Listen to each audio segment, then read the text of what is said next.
네, 오늘 성경 말씀 보시겠습니다. 이사야서 23장 1절부터 9절까지 말씀입니다. 두로에 관한 경고라. 다시스의 배들아, 너희는 슬피 부르짖을지어다. 두로가 황무하여 집이 없고 들어갈 곳도 없으며 이 소식이 기띔 땅에서부터 그들에게 전파되었습니다. 바다에 왕래하는 시돈 상인들로 말미암아 부요하게 된 너희 해변 주민들아, 잠잠하라. 시올의 곡식 곧 나일의 추수를 큰 물로 수송하여 드렸으니 열국의 시장이 되었도다. 시도니여, 너는 부끄러워할지어다. 대저 바다 곧 바다의 요새가 말하기를 나는 산고를 겪지 못하였으며 출산하지 못하였으며 청년들을 양육하지도 못하였으며 처녀들을 생육하지도 못하였다 하였음이라. 그 소식이 애굽에 이르면 그들이 두로의 소식으로 말미암아 고통받으리로다. 너희는 다시스로 건너갈지어다. 해변 주민아, 너희는 슬피 부르짖을지어다. 이것이 옛날에 건설된 너희 희락의 성 곧 그 백성이 자기 발로 먼 지방까지 가서 머물던 성읍이냐. 면류관을 씌우던 자여, 그 상인들은 고관들이요 그 무역상들은 세상의 존귀한 자들이었던 두로에 대하여 누가 이 일을 정하였느냐.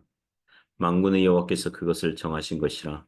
모든 누리던 영화를 욕되게 하시며 세상의 모든 교만하던 자가 멸시를 받게 하려 하심이라. 아멘. 네, 오늘 두로에 관한 경고, 두로에 관한 경고, 이런 제목으로 하나님 말씀 증거하겠습니다. 오늘 성경 말씀은 두로와 시돈에 대한 이 경고의 말씀입니다. 이사야서 13장부터 이방 나라들 열방에 대한 경고의 말씀들을 하고 있는데, 이제 이사야 23장으로 이제 마치게 됩니다. 이사야 23장에 나오는 두 해안 도시 국가들이 나오죠. 두로와 시돈 나와요. 두로와 시돈. 이 두 도시 국가는 나중에 근현대사의 그 해상 무역으로 부강한 나라가 되었던 이 스페인과 영국과 같은 나라의 원조라고 할 수 있습니다. 예, 두로와 시돈의 확장판이 스페인과 영국이라고 할 수 있겠죠. 하나님께서는 이사야서 13장부터 23장까지 오면서 남유다 왕국에게, 구약교회에게 말씀하고 있는 것입니다. 바벨론, 아수르, 애굽, 구스, 모압, 아라비아와 같은 이 세상의 영광과 명예와 지혜를 의지하지 마라. 그리고 오늘 두로와 시돈을 추가함으로써 부와 재물의 상징적인 도시 국가들, 그러니까 세상의 부와 재물을 의지하지 말라라고 이제 교훈하시는 셈이죠. 그럼 오늘 몇 가지 교훈으로 은혜를 나누고자 합니다. 첫 번째 교훈은 세상의 재물을 의지하지 말라고 합니다. 1절부터 7절에서 교훈합니다. 그 1절에 두로에 관한 경고라 그래요. 제가 두로에 대한 역사를 찾아보니까 그 페니키아, 이 페니키아 지역의 도시 국가들 중에 하나였습니다. 페니키아 도시 국가들은 뭐 두로, 시돈, 바블로스, 어, 카르타고, 그 오늘날 시리아와 레바논에 있는 해안 도시들이에요. 이사야서에서는 강대국 아수르가 나오는데, 아수르가 등장하기 전에 그 전에 3, 400년 기간을 페니키아 도시 국가들이 해상 무역을 통해서 그 당시 재물을 그냥 끌어모았다고 보시면 됩니다. 그리고 북아프리카 카르타고 같은 경우에 두로가 해상 무역을 통해서 식민지 삼아서 해상 무역의 전초 기지로 삼았거든요. 그 중세 시대 때 그 이태리, 피렌체랑 그런 이 도시국가들이 강한 이 도시국가를 형성한 것처럼 해상무역을 통해서 그랬다는 것입니다. 그러니까 옛날에는 잘 나갔던 나라였던 거죠. 솔로몬 왕 시대에 예루살렘 성전을 짓고자 할 때에 그때의 두로 왕 히람이라고 그러죠. 두로 왕 히람이 전성기였거든요. 이게 백향목이라는 이 나무 목재를 성전에 사용될 목재로 제공했고, 목공과 석공들을 보내주어서 솔로몬 성전을 지을 수가 있게 된 사건이 있었습니다. 하지만 그 이후에 아수르가 등장하면서 이 두로와 시돈이 약해져요. 아수르 왕들이, 새로운 왕들이 들어서면 두로를 공격하는 게 그냥 뭐라 할까요? 그냥 레파토리였어요. 두로를 공격하는 것이 관례였습니다. 그래서 두로는 아수르에게 조공을 바치다가 바벨론이 등장하니까 바벨론은 13년간을 지속적으로 공격해서 두로는 결정적으로 쇠약해졌고, 나중에 헬라 제국의 알렉산더 대왕이 두로를 완전히 정복해버리죠. 두로가 섬 도시 국가였는데 알렉산더가 방파제를 쌓아서 이 정복한 유명한 전쟁 사건이 있습니다. 알렉산더가 당시 두로를 정복해서 항복을 거부했던 두로의 지도층 이 2천 명을 참수형에 처했고, 주민들 3만 명을 노예로 팔아버린 그런 사건이 있습니다. 그리고 그 이후에 로마 제국의 식민지가 되었고 이 뭐 지금 시대는 뭐 시골 어촌 뭐 마을로 남아 있다고 합니다. 어쨌든 이사야 시대에 들어오는 과거의 해상 무역으로 화려한 영광과 부와 재물이 아수르의 계속된 공격으로 약해져 가고 있었던 시대로 보면 되겠습니다. 1절에 보면 다시스의 베드라 너희는 슬피 부르짖을지어다. 다시스는 그 당시 뭐 오늘날 스페인의 남부 해안의 타르페수스라는 곳으로 추정되고 있습니다. 두로가 무역하는 도시들 중에 서쪽으로 갈 때 가장 먼 곳, 지도를 보면 거기 지나면 바로 대서양이 나와요. 그러니까 지중해를 중심으로 해상무역을 했으니까 가장 먼 곳, 두로가 해상무역을 했던 가장 먼 곳이 다시스라고 보면 됩니다. 계속해서 보면 두로가 황무하여 집이 없고 들어갈 곳도 없으며 이 소식이 기띔 땅에서부터 그들에게 전파되었습니다. 그러니까 두로와 이 다시스를 오고 가는 무역 선단 이 배들이 있을 거 아닙니까?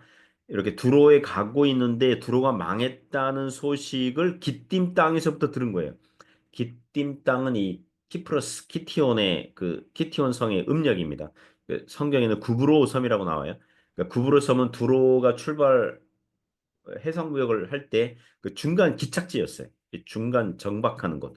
그러니까 이 다시스로 들어오고 가는 배들이 구브로 섬에 이렇게 오니까 두로가 망했어요. 이런 소식을 듣게 된 거예요. 그러니까 두로가 망해서 두로에 이제 해상무역을 해야 되는데 더 이상 두로와 무역을 할 수 없게 됐잖아요. 그러니까 두로의 배들이 슬피 울었다는 거예요. 돈 벌 데가 이제 없어진 거죠. 그리고 두로에게서 받아야 할 돈들이 다 사라졌겠죠. 2절에 보면 바다에 왕래하는 시돈 상인들로 말미암아 부요하게 된 너희 해변 주민들아 잠잠하라. 시돈은 페니키아 지역의 또 다른 도시 국가였고요. 두로와 동맹을 맺은 것으로 보입니다. 두로와 시돈 나라들이 해상 무역으로 동반 이익을 보던 이 해변 주민들, 이 해안 도시 국가들이 더 이상 이익을 볼 수 없게 되었다는 거죠. 3절에 보면 시올의 곡식 곧 나일의 추수를 큰 물로 수송하여 들였으니 열국의 시장이 되었도다.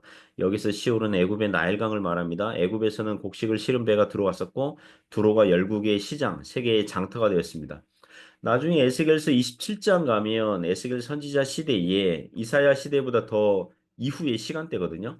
당시 두로가 무역하던 물품들이 나오는데 금, 은, 보석, 철로부터 시작해서 각종 진귀한 물품들, 뭐 곡식, 뭐 양떼, 소떼, 뭐 다 매매. 그 당시 매매하는 상품, 제품들 다 매매되었다고 보시면 돼요. 두로와 시도는 이 근현대사의 해상무역으로 부강하게 될 스페인과 영국을 닮았고 아시아로 치면 오늘날 뭐 싱가포르, 뭐 대만, 또 뭐 일본을 합친 뭐 그런 나라이지 않았을까 이제 생각합니다. 4절 보시면 시도니아 너는 부끄러워할지어다 대저 바다 곧 바다의 요새가 말하기를 이 바다의 요새는 두로를 얘기합니다. 두로가 원래는 해안가 도시였는데 항구에서 지중해 쪽으로 700m 떨어진 곳에 작은 섬이 있거든요. 그걸 요새화했어요. 요새화해서 나라의 기틀을 삼았다고 합니다. 그러니까 바다의 요새라고 할 만하죠. 두로를 잘 설명하고 있습니다. 계속해서 보면 나는 상고를 겪지 못하였으며 출산하지 못하였으며 청년들을 양육하지도 못하였으며 처녀들을 생육하지도 못하였도다 하였습니다. 자녀를 낳지 못하였다. 이거는 두로와 시돈이 나라가 약해졌다. 이런 은유적인 뜻으로 보입니다. 두로와 시돈이 여러 해상 무역 식민지를 만들었었는데 그 식민지들을 제대로 이제 양육하지 못했다, 관리하지 못했다, 그래서 이익을 얻지 못했다 이런 뜻으로도 해석할 수 있습니다. 5절에 보면 그 소식이 애굽에 이르면 그들이 두로의 소식으로 말미암아 고통받으리로다. 애굽이 그동안 두로와 무역을 하면서 곡식을 팔아서 돈을 벌었는데 수입원이 없어지니까 고통을 받게 됐다는 거죠. 6절에 너희는 다시스로 건너갈지어다 해변 주민아 너희는 슬피 부르짖을지어다. 다시스에서 두로로 온 선단들이 더 이상 두로와 무역할 수 없게 되어서 뱃머리를 돌려서 돌아가라는 것입니다.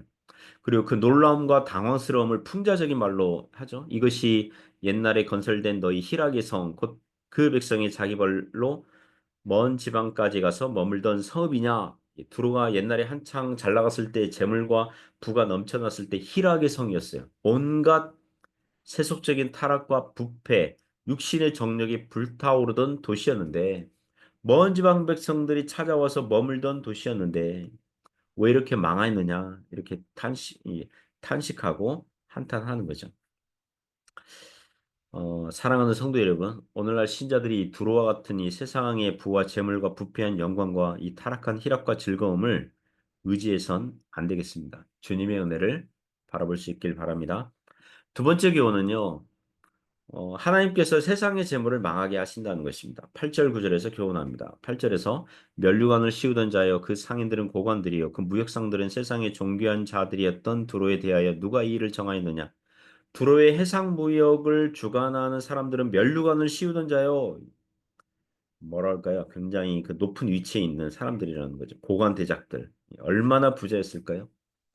오늘날 세속 사회에서 가장 존경받고 있고 가장 부러움이 대상되고 가장 닮고 싶은 사람들이 누구일까요? 부자들 아니겠습니까? 부자들. 어느 나라 대통령 이름은 몰라도 나무 위키 백과사전 제가 이렇게 검색해 보니까 세계 부자 순위 알아보니까 요새 1등이 그러니까 세계 부자 순위 1위가 그러니까 그 자수성가한 사람들이에요. 그러니까 아랍 부자들처럼 그 왕족의 유산을 상속받은 경우가 아니라 스스로 이렇게 부를 일군 사람들 이렇게 부자 순위 보니까 1위가 테슬라 그 라오반이에요. 일론 머스크. 뭐 2위가 아마존의 그 베이조스, 마크 저크버그, 페이스북 그 사람의 4위. 뭐 이런 식으로 돼 있더라고요. 예전에 빌 게이츠가 1등이었는데 지금은 7위 뭐 이렇게 되고 뭐 했다 그러더라고요. 그러나 이 두로와 같은 부자 나라가 한순간에 망하는 것처럼 세상의 재물과 영광이 다 사라질 때가 있다는 것입니다. 누가 이 일을 정했습니까? 구절에 보시면 만군의 여호와께서 그것을 정하신 것이라. 모든 누리던 영화를 욕되게 하시며 세상의 모든 교만한 자가 멸시를 받게 하려 하심이라. 하나님께서 두로의 멸망을 정하셨다는 것입니다.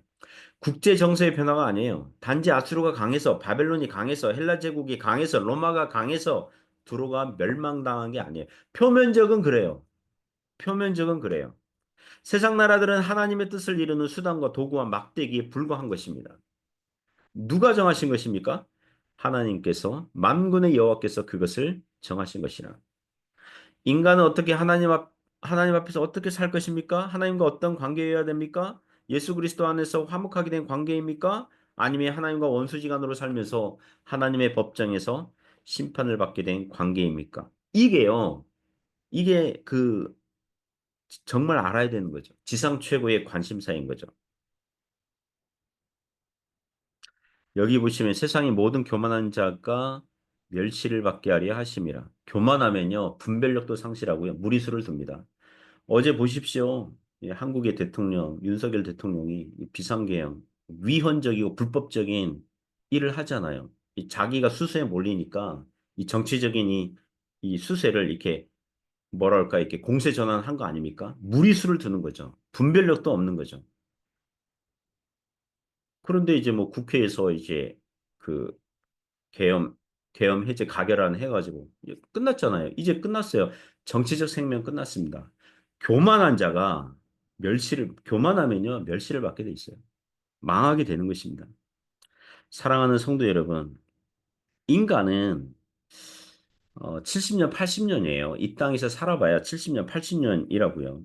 모든 인간은 공의로우신 재판장 되신 하나님 앞에 서야 할 날이 오는 거예요. 누구나 서게 돼요. 하나님께서 주신 인생의 시간과 재능과 누리게 하였던 것들을 어떻게 사용했습니까? 하나님께서 물어보실 거예요.